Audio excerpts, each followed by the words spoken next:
Quizás la palabra resumen no sea la más adecuada cuando hemos presenciado y participado a lo largo del día en un debate tan intenso, más bien un ejercicio, a veces de paciencia, a veces de intensa reflexión, a veces de tristeza para nosotros que venimos de nuestro pueblo y que sabemos que quizás en nuestras modestísimas intervenciones descanse una comprensión mayor y un juicio más claro y preciso sobre Cuba y su destino.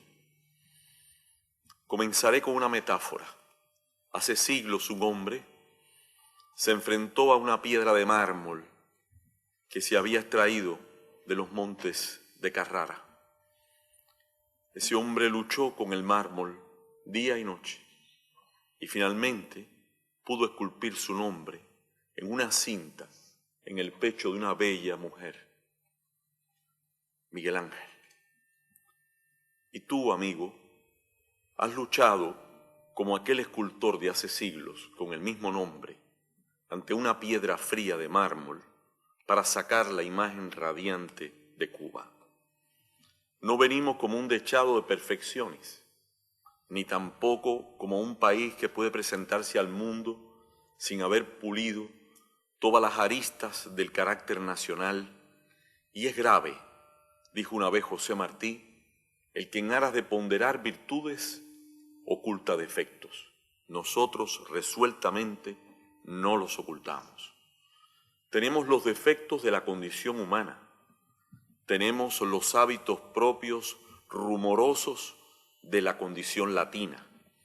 Tenemos además el raro espíritu y el extraño concepto del honor que tenemos los pueblos hispanoamericanos, concebidos en el choque tremendo de las culturas del Nuevo y el Viejo Mundo, cuando derrumbáronse los antiguos imperios americanos y construyéronse sobre los templos magníficos, catedrales donde por vez primera se comenzó a hablar un idioma de la cultura que es muy importante, una cultura misteriosa que colocaba el sol detrás y como resplandor sobre la cabeza del nuevo Dios cristiano, que trataba de achinar los rostros de los ángeles y que se atrevió a colocar sobre la mesa del Salvador y los apóstoles no las frutas de Europa, sino el cuy, el conejo de Indias,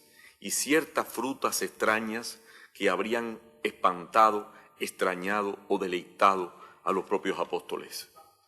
Quiere decir que desde la primera hora de los tiempos históricos que comienzan después del viaje de Colón, tratamos de ser nosotros, unos primeros y otros después. Hemos comprendido en este debate, donde las lenguas han lucido su esplendor, que la nuestra, el castellano, el español, es una lengua realmente hermosa y que es el universo o el mar en que nos movemos y nos comunicamos. Apreciamos también las otras lenguas. Sentimos cómo ellas han enriquecido el universo después del derrumbe y el desconcierto que sucedió a la Torre de Babel. Hemos sentido en algunas ocasiones, en algunos discursos y en algunas palabras, juicios tan ajenos a la realidad de nuestro mundo, la América, nuestra América, que quizás la primera recomendación para todos nosotros sería, ante todo, no mirar a ningún pueblo o a ninguna nación con ojos judiciales, sino con ojos de amor. Cuba está urgida de ser vista con tales ojos. Es al mismo tiempo notorio, como usted decía, que en medio del esplendor de la Europa, de la comodidad, del confort, o más bien del bienestar, nosotros ahora volvamos a Europa como una vez los europeos fueron a nuestras tierras. Los nobles sin fortuna, los clérigos sin obispados, los obreros sin tierra. Y allí hicieron fortuna y fundaron escuelas en el norte, en el sur de España, en todas partes del continente. Otros más desconocidos, oscuros, insondables, impresentables a veces, cargaron para este país, donde ahora está la representación de todas las entidades de Europa, los fardos de la riqueza, los colmillos del marfil, el oro precioso, y se llegó a decir que nada valía tanto como un Congo.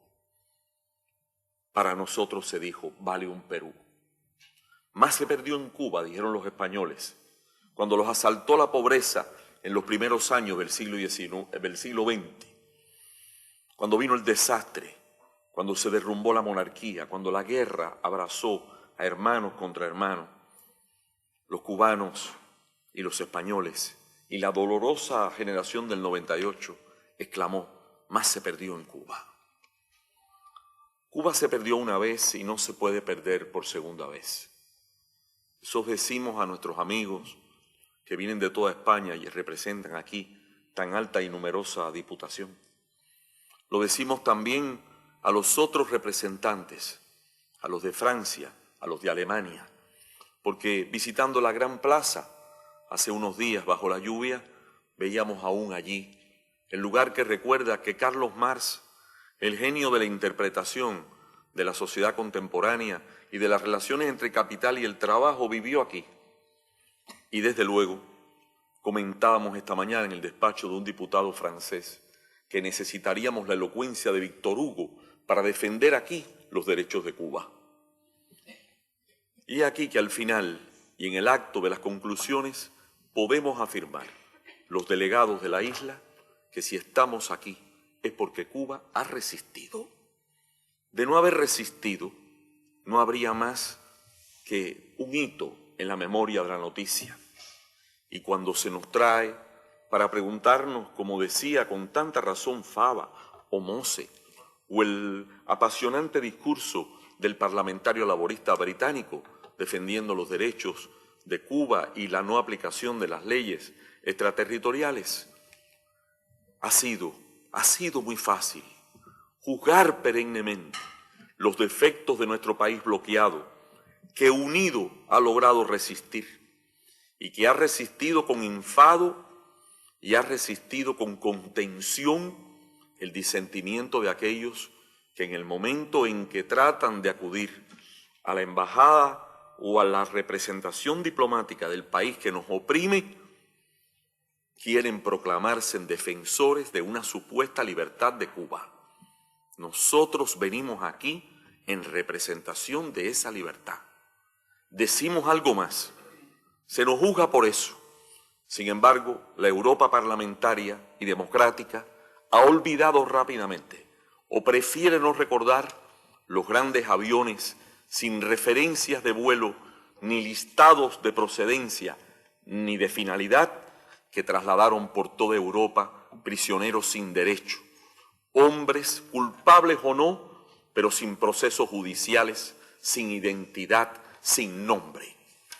Precisamente, los que más se oponen a que la Europa primera, la de la primera Constitución, la de Maastricht, la Europa del Tratado, rompa y deshaga lo que en un momento un mal hombre impulsó, luchando contra su propia sangre, contra Cuba, quizás porque Cuba era su propia conciencia, resulta que ahora se olvida precisamente el destino, y son esos los corifeos que aceptaron las cárceles secretas, donde no sabemos quiénes estuvieron ni quiénes están. Vergüenza. Debían rasgarse las vestiduras como Caifás. ¿O es que acaso Cuba vendrá a aparecer como la mujer juzgada? Tendríamos que decir, el que esté libre de pecado, que no tire la primera piedra. Que digan si han respetado a los emigrantes pobres, que digan si han respetado los derechos, como Fava decía, de los que llegan en las barcas de la pobreza desde África. Ahora son nuestros pueblos los que vienen a Europa.